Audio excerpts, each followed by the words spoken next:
Do you have what it takes to chow down 4 pounds of poutine in 15 minutes? Auto workers in the United States are expanding their strike today. They're targeting parts distribution centers, joining members that are now on their 8th day picketing at assembly plants belonging to each of the Detroit three. We can and will go all out if our national leadership decides the companies aren't willing to move. I think Sean's strategy was good. I've always supported him. UAW President Shawn Fain says members will strike at Stellantis and General Motors distributors in the United States. They will not target Ford. Fain says that's because the automaker has made significant improvements to their offers. We'll break down those details in a moment. This expanded strike is something that Canada's auto industry has been worried about. But experts say that the UAW is targeting distribution centers that deliver parts to American dealerships and repair centers. It shouldn't affect vehicle owners and parts makers on this side of the border. And frankly, it can be argued that the most important stakeholders that an automaker has are happy dealers. And when dealers aren't making money, they're not particularly happy. So this escalation is quite strategic and quite interesting, but not ultimately affecting Canada in a direct and meaningful and expanded way yet. 13,000 auto workers continue to strike at 3 auto plants across the border. Experts say it's those strikes that have companies worried, especially smaller companies in the parts supply business. They tell me that this strike is exposing cracks in the supply chain. Automaker assembly plants are known as OEMs, or original equipment manufacturers. These plants roll out completed vehicles. The OEMs, they buy components for those vehicles from suppliers, and those are broken down into tiers. A Tier 1 supplier will sell finished parts like a sunroof to an OEM. Tier 2 suppliers sell components to Tier 1 companies. That could be the glass for the sunroof. All of these companies work on a just-in-time delivery system. The OEM signals to the Tier 1 supplier that they need to start making sunroofs, and that supplier sends a signal to the Tier 2 supplier to start making components. None of these places build up big stocks of inventory because demand can change quickly. That could be caused by part shortages, like the global microchip shortage. It can also be caused by labor shortages, like the ongoing auto worker strike in the United States. Our concern for this particular strike has been, for the last several months, weakness in the Tier 2 supply base. So why are they weak? Well, they've just recovered from COVID and the chip crisis. They are also dealing with wage increases for their labor.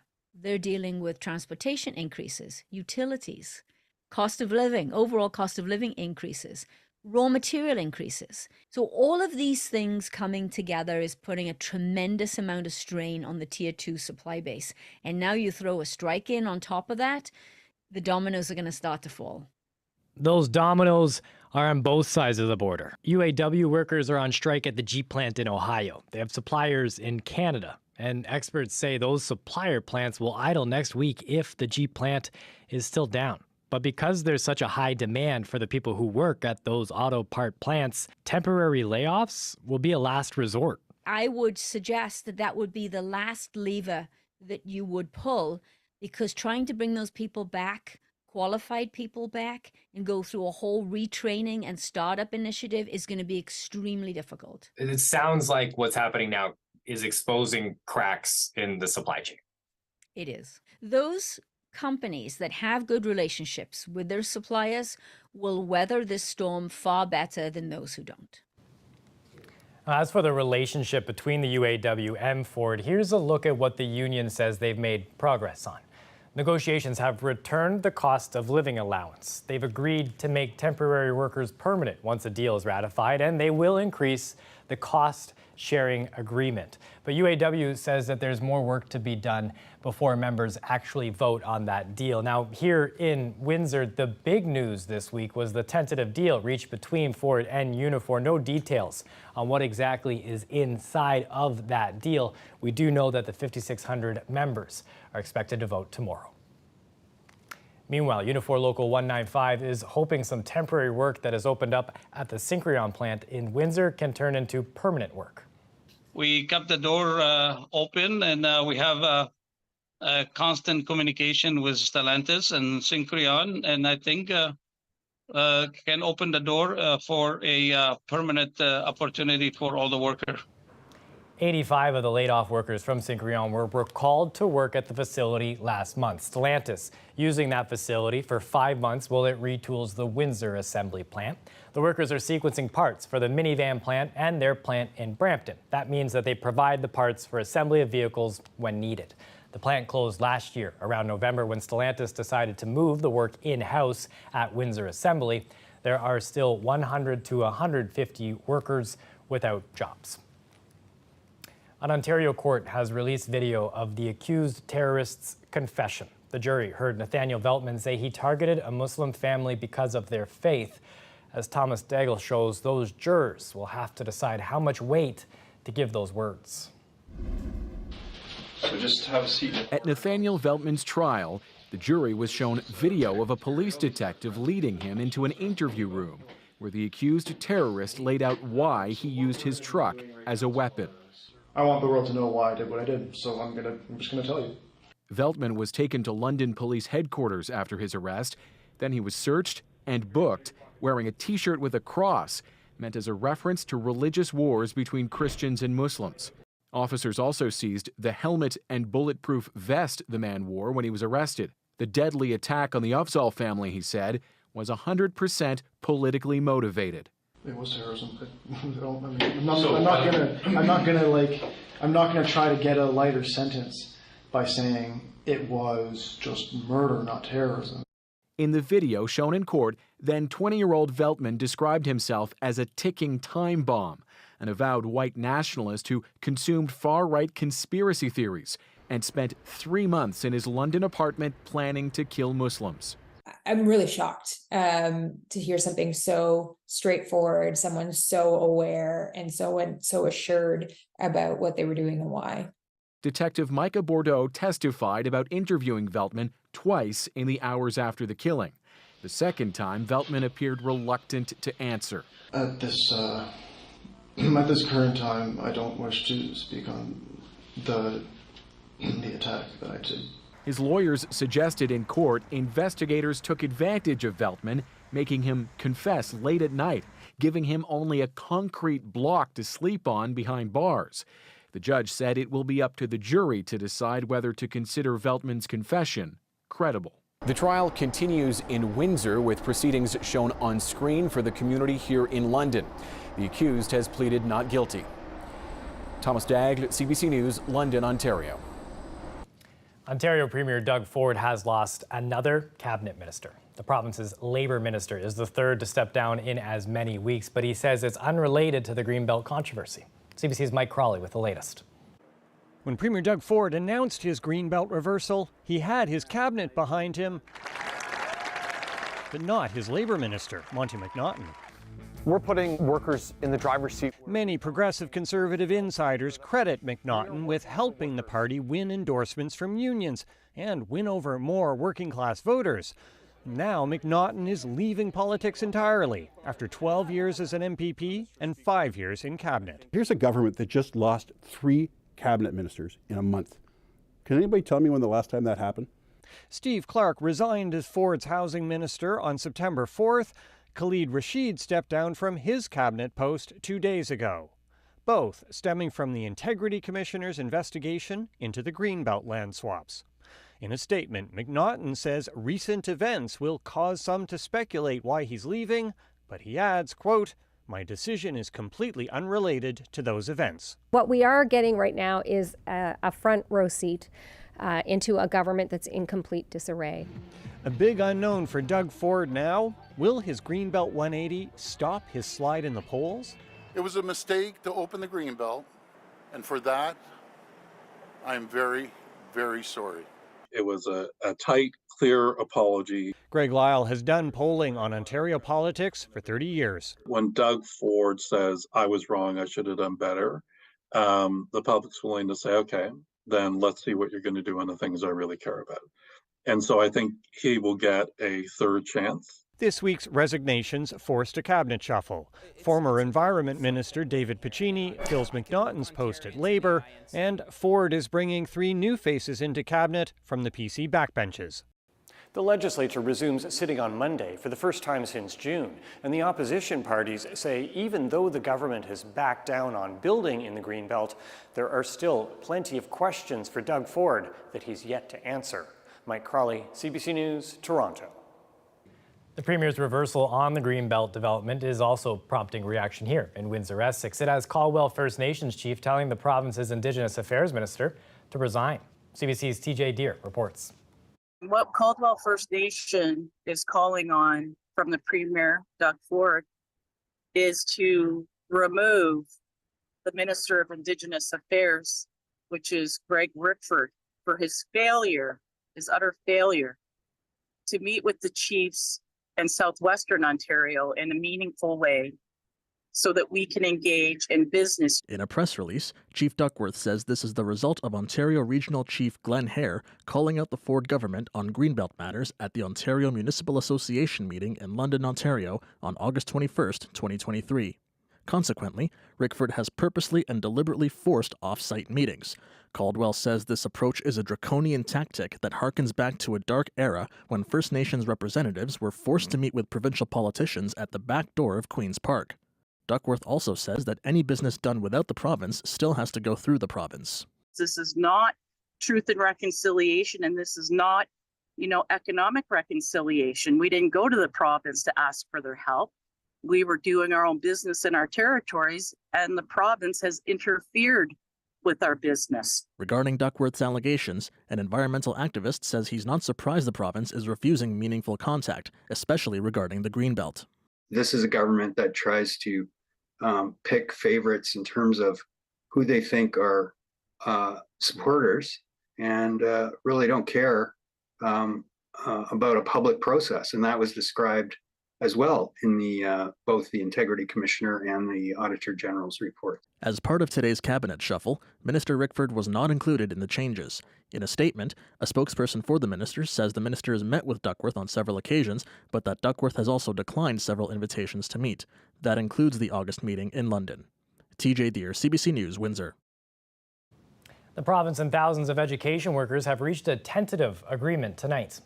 The deal involves 3,500 education workers. That includes early childhood educators and education support personnel who are part of the Elementary Teachers Federation of Ontario. However, there's still no agreement in place with ETFO's 80,000 teachers and occasional teachers. Those members continue to take part in strike votes that will wrap up next month. Minister of Education Stephen Lecce said that the move would help bring stability to families and elementary students in Ontario.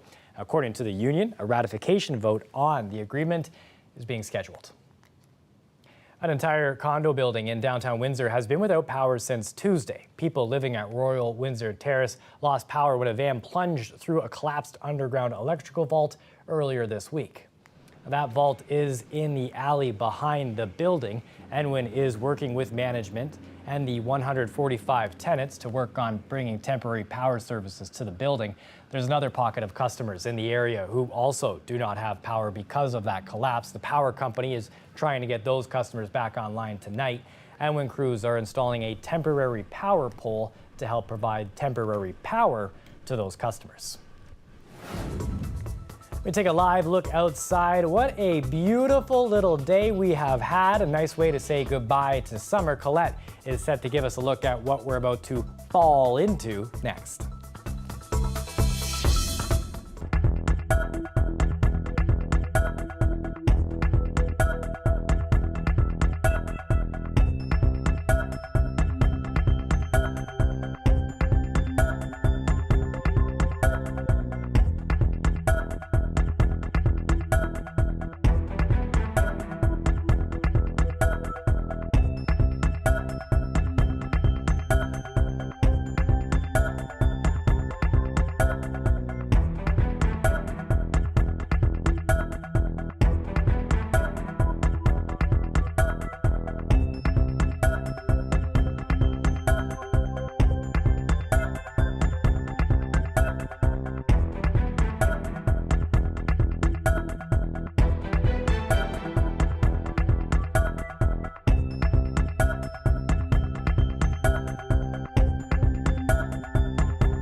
There are two big football games happening locally this weekend. The St. Clair College Saints are taking on the Ottawa Sooners, and the University of Windsor Lancers, well, they're taking on the Queen's Golden Gales. Both the Saints, the Lancers, undefeated this season so far. CBC's Mike Evans swung by the Lancers practice facility to talk about their success so far. This year we had goals of, we want to really make a difference this season. Last year we had a lot of success, winning on the road for the first time in a while, getting to the playoffs for the first time in 8 years.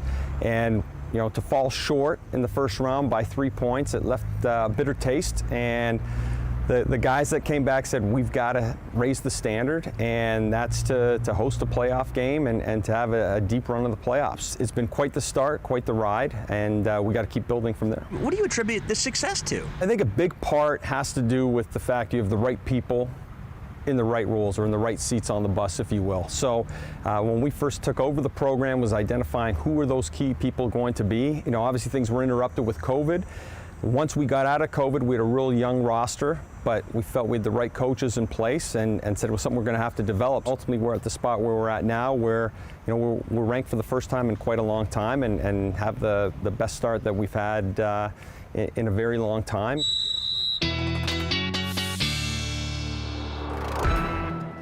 Always love when things kick off to a good start, and this is a favorite part of the show for me here, Colette. When we get to chit-chat it up, we are in a cool part of the year right now. We had a beautiful day here as we kind of say goodbye to summer and hello to what's next. Yeah, and that's the thing here, Chris. And by the way, my Golden Gales, that's my alma mater. I think they might be in trouble here, it sounds like. There we go. We've got her. We've got her. That's all right.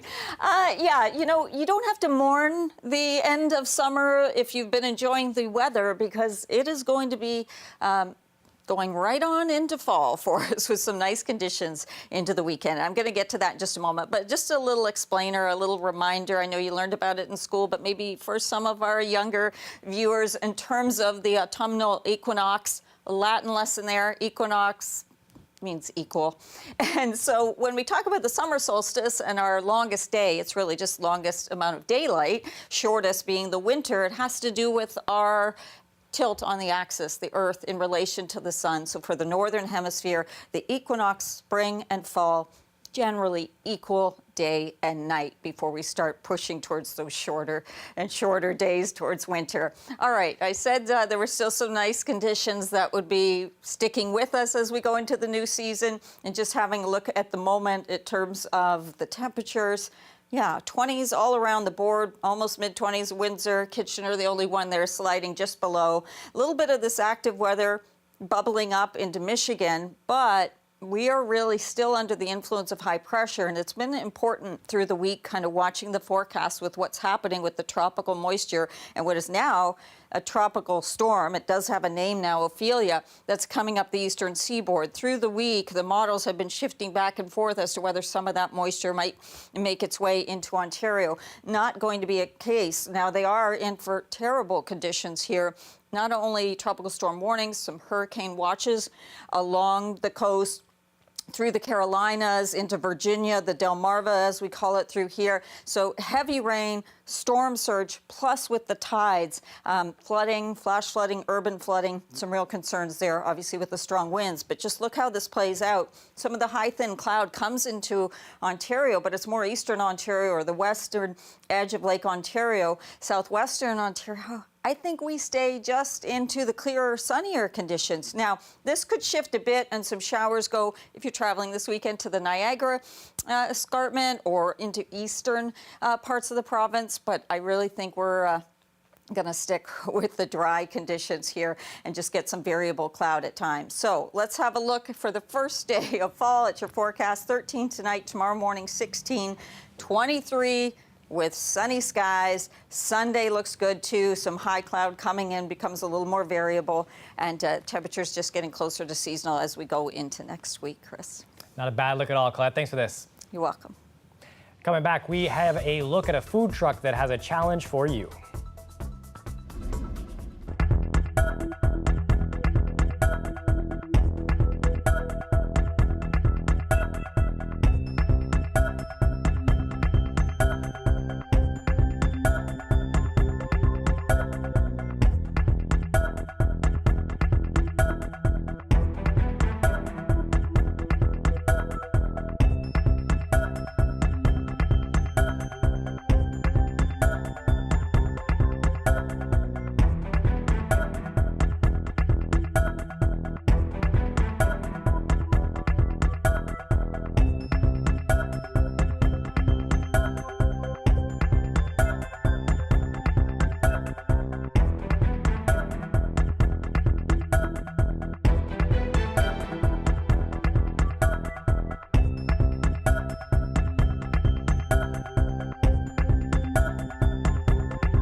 What started as a marketing campaign for a local food truck is becoming a vehicle for bragging rights within the local food scene. The goal is to finish 4 pounds of poutine in under 15 minutes. Windsor Morning host Nav Nanwa paid a visit to the Frying Saucer to see what kind of competition they're serving up.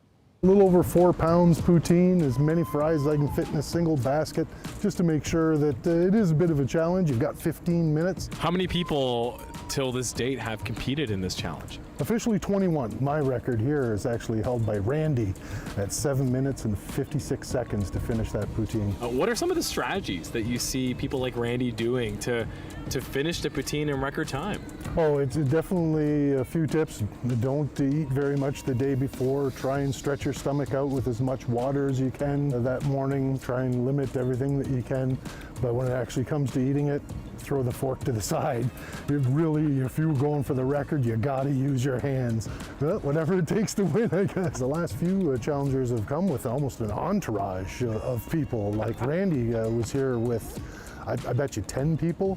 3 of them were going to try it, and then after we talked about it a bit, 2 of them kind of went, let's see how big his is first, and then maybe we'll get in on it. There was one guy, I thought he was going to crush it. In the first 5 minutes, he had gone through probably 80% of it, and then you could just see his eyes rolling around, and his girlfriend's, come on, you can do it, you got a lot of time left. And he's like, no, I am not embarrassing myself on live stream. Can I get the epic fry and the duo fry, please?